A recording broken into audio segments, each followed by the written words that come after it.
திருநெல்வேலியில ஒரு ஆணவ கொலை நடந்திருக்கு. தூத்துக்குடியை சேர்ந்தவர் தான் கவின். இவரு சென்னையில ஒரு ஐடி கம்பெனில வேலை செஞ்சுட்டு இருந்திருக்காரு.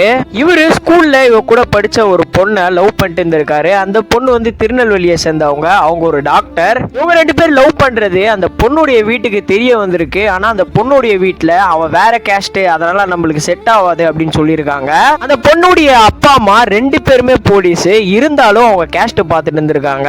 அந்த பொண்ணுக்கு 22 வயதான தம்பி ஒருத்தன் இருக்கான். அவன் பேரு சுஜித். இந்த கவின் லீவுனால தூத்துக்குடிக்கு வந்திருக்காரு போல.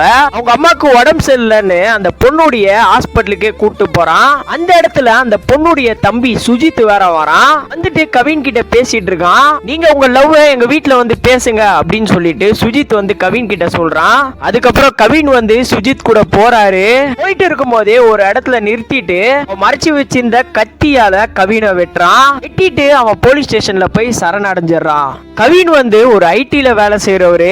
ஐடினா உங்களுக்கே தெரியும், நல்லாவே சம்பாதியம் இருக்கும். அதெல்லாம் விட்டுட்டு இங்க கேஸ்ட பாக்குறாங்க பாத்தீங்களா. இத பண்ண சொன்னதே அந்த ரெண்டு போலீஸ் இருக்காங்களே, அப்பா அம்மான்னு சொல்லிட்டு, அவங்க தான் அதை பண்ணவே சொல்லியிருக்காங்க சுஜித்த.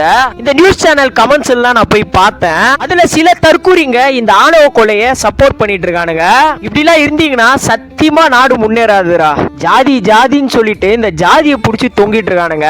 அந்த 22 வயசு பையன் லைஃபும் போயிடுச்சு, இந்த கவினுடைய லைஃபும் போயிடுச்சு, அந்த டாக்டர் பொண்ணு லைஃபும் போயிடுச்சு. போலீஸ்கார பையன் வரையா ஈஸியா வேற வெளில வந்துருவான். நீங்க இதை பத்தி என்ன நினைக்கிறீங்க அப்படின்னு சொல்லிட்டு உங்களுடைய கமெண்ட்ஸை கமெண்ட்ல சொல்லுங்க.